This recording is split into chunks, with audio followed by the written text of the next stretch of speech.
Bismillahirrahmanirrahim. Assalamualaikum warahmatullahi wabarakatuh. Teman-teman yang saya cintai, yang di rumah, yang lagi ada perjalanan di tempat dimanapun Anda berada, bahwasanya Allah Subhanahu wa Ta'ala memandang hambanya, kedudukan seorang hamba di hadapan Allah Subhanahu wa Ta'ala itu ada 3-4 kedudukan.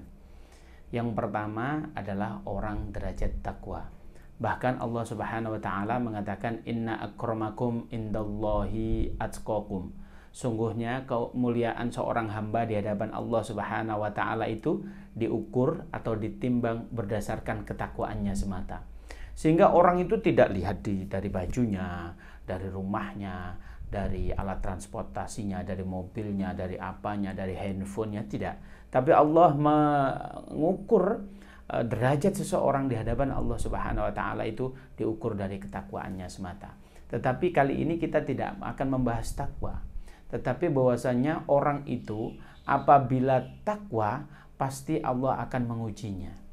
Sehingga Allah Subhanahu wa Ta'ala berkata, may yuridillahu khairan yusib minhu. Mohon maaf, baginda Nabi Muhammad SAW berkata, may yuridillahu khairan yusib minhu. Apabila Allah mengendaki hambanya dari yang baik itu menjadi lebih baik, pasti akan diuji oleh Allah Subhanahu wa Ta'ala.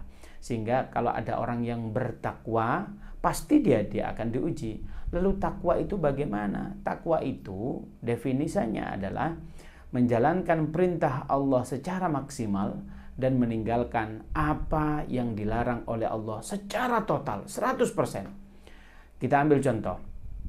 Mengerjakan apa yang diperintahkan oleh Allah secara maksimal. Suatu ketika ada salah satu ulama besar di Mesir, namanya beliau memiliki julukan Imam Syahid Hasan Al-Banna. Beliau tatkala mau melakukan taklim sama gurunya, ya sudah kalian puteri lapangan. Berapa kali guru? Sekuat tenaga.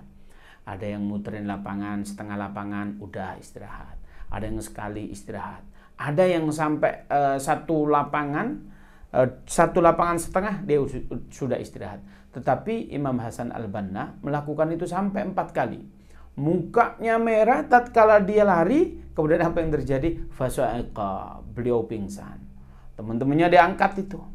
Kemudian disadarkan. Itu teman-temannya bilang, kamu ini disuruh guru sekuat tenaga, kamu kok maksain diri?" Apa ini jawaban Imam Syahid Hasan Al-Banna?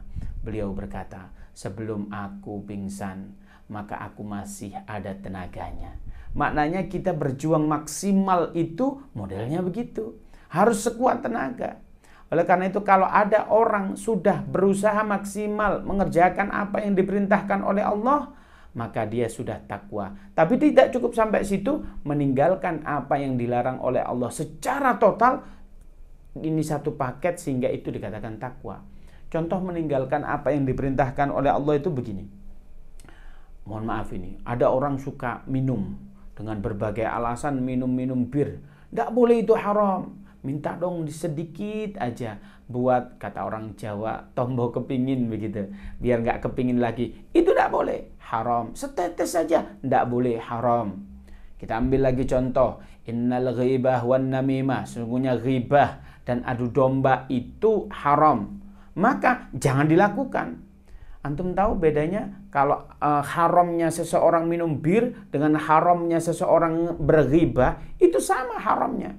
Kadang kita itu kalau diminta, ayo kita makan babi, minum, ndak, itu haram. Tapi diajak ngomongin temennya, diajak ngeribain ustadznya, pada demen. Makanya kita itu kadang lupa, pilih-pilih mana yang haram itu kita pilihin. Tapi seluruhnya haram itu derajatnya sama di hadapan Allah Subhanahu wa Ta'ala. Tapi kalau ada orang, dia sudah menjalankan perintahnya secara maksimal, dia meninggalkan apa yang dilarang oleh Allah Subhanahu wa Ta'ala, pasti dia akan diuji. Oleh karena itu kalau ada orang terkena musibah, jangan buru-buru dong dia mengatakan aku ini diuji oleh Allah Subhanahu wa Ta'ala. Belum tentu. Sebab orang diuji itu hanya satu-satunya orang, yaitu orang yang takwa. Dia menjalankan sholat, dia menjalankan puasa, dia menunaikan zakat, dia bersedekah, dia tidak berseteru dengan tetangganya, dia muallak hatinya dengan masjid, dia berbagai aspek islami dia jalankan. Maka itu orang takwa. Kalau ada orang semacam ini pasti akan diuji oleh Allah Subhanahu wa Ta'ala. Antum tahu tujuannya? Tujuannya untuk meningkatkan derajat beliau di hadapan Allah Subhanahu wa taala. Kita lihat kalau ada anak SD kecil gitu ditanya, "Adik, kenapa kok pusing? Besok ujian dari kelas 3 mau kenaikan kelas 4." Wajar dia sekolah. Tapi kalau ada anak nggak sekolah ditanya kenapa pusing, besok ujian. Halo, kamu itu nggak sekolah kok diuji, siapa yang uji? Begitu juga kalau orang nggak takwa, jangan sekali-kali ngaku diuji oleh Allah Subhanahu wa taala, karena sesungguhnya itu bukan ujian. Taib. Derajat yang pertama adalah orang yang diuji oleh Allah Subhanahu wa taala. Maka solusinya kalau orang diuji apa? Sabar. Sehingga tidak ada kunci lain kecuali dia sabar. Kalau dia terkena musibah, maka dia bisa sabar, fa insyaallah dia naik derajat.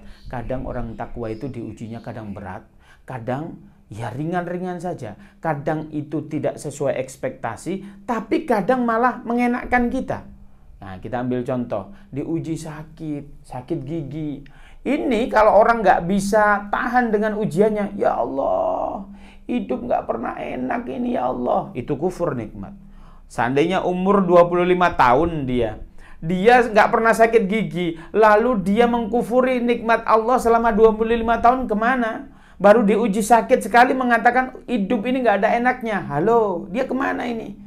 Maka hati-hati bagi orang yang takwa, siap-siap diuji oleh Allah Subhanahu wa taala. Tetapi kalau ingin naik derajat, jangan sekali-kali minta diuji oleh Allah Subhanahu wa taala. Nah, taib. Lalu yang kedua, orang yang di hadapan Allah. Kalau yang pertama dia takwa, yaitu diuji oleh Allah Subhanahu wa taala. Lalu yang kedua siapa? Yaitu orang yang ditegur oleh Allah Subhanahu wa taala. Ditegur itu buat orang siapa? Apakah dia orang yang takwa? Tidak, dia tidak takwa. Apa derajatnya yang kedua? Dia sholat, iya. Dia baca Quran, iya. Dia bakti sama orang tua, iya. Dia silaturahmi, iya. Tapi maksiat juga iya. Baca Quran ya, WhatsApp, TikTok yang mohon maaf ini yang yang melihat yang bukan mahramnya, wah ia lihat. Karena di antara kita banyak menjadi waliullah di tengah keramaian. Tetapi banyak di antara kita menjadi wali syaitan di tengah kesepian. Kita ambil contoh ini. Di tengah orang kita pakai baju koko, kita pakai kopiah, pakai sarung. Menjadi waliullah, tapi tengah kesepian kita scroll sesuatu yang diharamkan oleh Allah Subhanahu wa taala. Oleh karena itu, ayo, kalau ada orang semacam itu, namanya ditegur oleh Allah Subhanahu wa taala. Apa sih kata anak muda ini, orang model yang kedua ini, namanya STMJ. Sholat jelas jalan terus, maksiat juga jalan terus. Ini STMJ nih. Nah, ini kayaknya orang-orang model kayak kita ini. Kadang kalau tobat ngaji dia ke taklim, tapi dia masih mau menggunakan transaksi ribawi. Dia hadir di majelis taklim, tapi dia tetap ghibah tetangga-tetangganya. Dia hadir pengajian ke majelis sholawat, majelis zikir, tapi kalau dia diajak ngomongin tetangga, dia paling terdepan. Oleh karena itu orang semacam ini ditegur oleh Allah Subhanahu wa taala. Ayo kita introspeksi diri. Kalau udah semacam ini, bagaimana solusinya? Kalau orang takwa dia harus sabar, tapi kalau orang STMJ atau orang yang ditegur oleh Allah Subhanahu wa taala ini, solusinya tiada lain tiada bukan alaika bil istighfar. Maka kamu harus memperbanyak istighfar. Sebab itu ada dosa-dosa kecil, ada dosa-dosa besar yang kalian harus istighfari. Sehingga lazimkan mulut ini dengan kata-kata Astaghfirullahaladzim. Ya Allah, aku mohon ampunan kepadamu. Sungguhnya engkau itu adalah zat yang maha mengampuni, yang maha agung. Dosaku besar ya Allah, tetapi aku yakin maghfirahmu lebih besar daripada dosaku ini ya Allah. Kita harus begitu, senantiasa beristighfar. Ayo kita target diri kita berzikir, beristighfar. Mungkin sehari bisa 100 ataupun 200 ataupun 1000. Kalau kita lihat baginda Nabi itu beristighfar. Dari riwayat yang pertama beliau itu istighfar 70 kali. Yang kedua beliau itu beristighfar sampai 100 kali. Kalau kita berapa? Lebih dikit? Oh jangan dong. Ibarat kata ibu-ibu itu kalau nyuci baju, kalau nodanya banyak, itu butuh deterjen lebih banyak. Begitu juga Nabi itu nggak ada dosa, itu aja istighfarnya sudah 70 kali atau 100 kali. Nah kita yang betul-betul banyak dosanya, come on, harus lebih banyak. Ayo kita banyak-banyak istighfar. Bagi khususnya orang-orang yang di hadapan Allah itu STMJ begitu ya. Jangan kepedean kita ngomong dikit-dikit kita diuji. Itu khusus orang yang takwa. Model kayak kita ini baru STMJ ini. Lalu yang ketiga, ini dia yang orang yang ketiga ini kategorinya dia nggak mau sholat. Dia nggak mau bakti sama orang tua. Diajak ngomong, nadanya tinggi terus. Kalau dia transaksi sukanya ribawi. Dengar adzan dia nggak mau sholat. Dia rumahnya dekat masjid, dia nggak mau datang ke masjid. Dia nggak mau datang ke majelis taklim. Suka ghibah, suka ngomporin temennya, manggil temennya dengan kata-kata yang kasar. Nah, orang semacam ini kalau dapatkan musibah, namanya bukan diuji, namanya bukan ditegur, tapi apa? Sungguhnya mereka adalah orang-orang yang diazab oleh Allah Subhanahu wa taala. Kalau sudah diazab ini jangan kepedean. Nggak sholat, nggak ngaji, tiba-tiba dapat musibah, aku lagi diuji oleh Allah Subhanahu wa taala. Lalu, ini orang-orang bukan diuji tapi diazab. Sehingga kalau orang diazab model semacam ini, solusinya bagaimana? Maka sesungguhnya dia berkewajiban taubatan nasuha. Orang semacam ini harus bertaubatan nasuha. Kita ketahui bahwasanya bagaimana cara taubatan nasuha. Kita lihat, antum lihat di beberapa video saya yang sebelumnya, itu syarat diterimanya taubat. Bagaimana tata cara taubat? Ikuti di situ. Kalau ada orang derajatnya sudah semacam ini yang ketiga, kita introspeksi diri, iya ya, aku ini nggak sholat. Ini sholat bolong-bolong. Ngaji juga gak bisa, nggak mau belajar lagi. Diajak taklim, nggak mau. Ke orang tua bersuka bentak. Orang tua butuh duit, kita nggak mau ngasih. Ke istri suka galak, ke anak apalagi. Anak baru minjem HP, wah dimarahin nggak karu-karuan. Kalau ada orang semacam ini, bukan dia harus sabar, bukan dia harus istighfar, tetapi dia harus taubatan nasuha. Bagaimana caranya? Silakan dilihat video-video di yang lain. Taib yang keempat, naudzubillah, jangan sampai kita derajat yang keempat di hadapan Allah. Namanya istidraj. Apa itu istidraj? Istidraj itu seseorang, dia nggak mau sholat, dia nggak mau bakti sama orang tua, dia nggak sayang sama istrinya, dia selingkuh sama istrinya, dia melakukan maksiat. Kalau dia jomblo, dia pacaran, dia apa segala macam, dia tidak mau mendekatkan diri kepada Allah Subhanahu wa taala. Tetapi bisnisnya lancar, tetapi usahanya senantiasa bergelimang harta. Dia tatkala dia bermaksiat seolah-olah dia yang terbaik, bahkan dia bangga atas kemaksiatannya. Dia baru bisnis apa, cash flow-nya langsung luar biasa tinggi. Masya Allah. Kalau ada orang semacam ini harus introspeksi diri. Nggak sholat, nggak mau zakat, nggak mau sedekah. Pelitnya minta ampun sama orang tua, pelitnya minta ampun sama istri, pelitnya minta ampun sama teman, pelitnya minta ampun sama tetangga. Tapi dia bergelimang harta. Maka orang semacam ini adalah istidraj. Istidraj itu bagaimana? Allah Subhanahu wa taala tidak mau hamba yang satu ini merasakan surga yang sesungguhnya, yaitu di akhirat. Sungguhnya jangankan dia surganya, baunya surga aja di akhirat dia tidak diizinkan oleh Allah Subhanahu wa taala.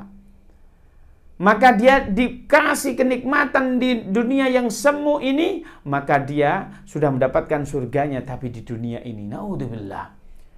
Kita hidup nih, kalau sekarang sudah umur 40 tahun, paling banter kurang 23 tahun.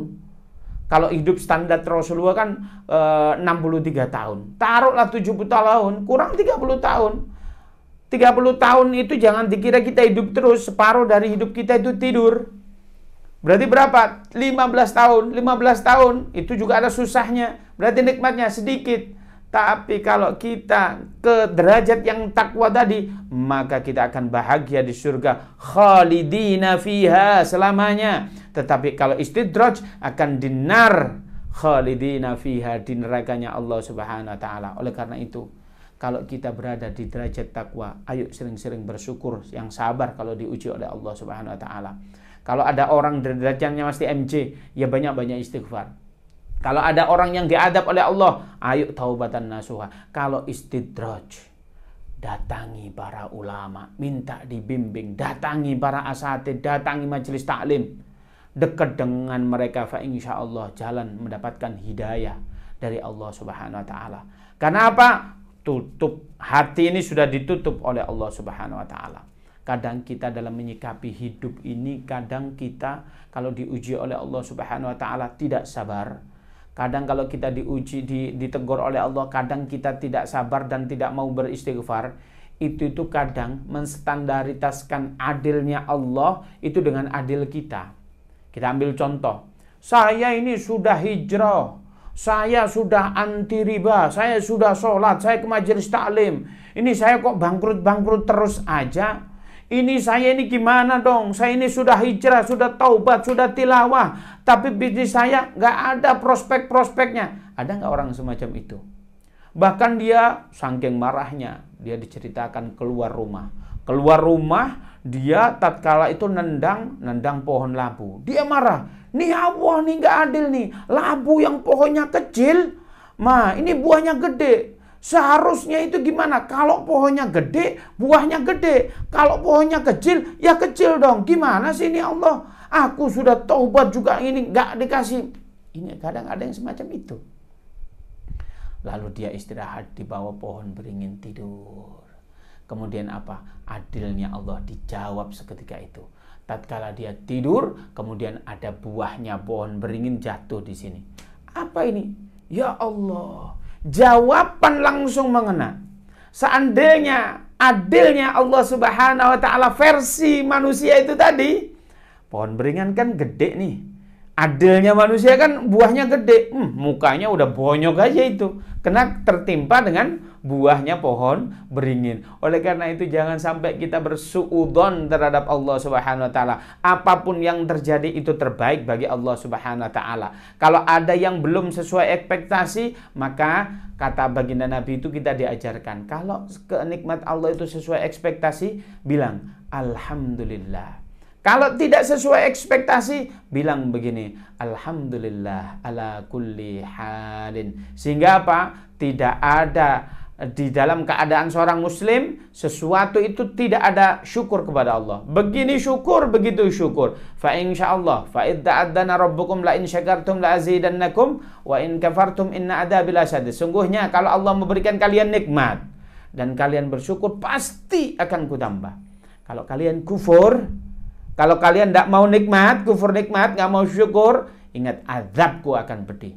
Oleh karena itu, jangan sekali-kali suudzon kepada Allah kalau kita lagi diuji. Ayo dekatkan diri kepada Allah. Senantiasa dzikir. Bahkan di dalam doa kita, ya Allah, jadikanlah aku senantiasa semakin hari semakin dekat kepadamu.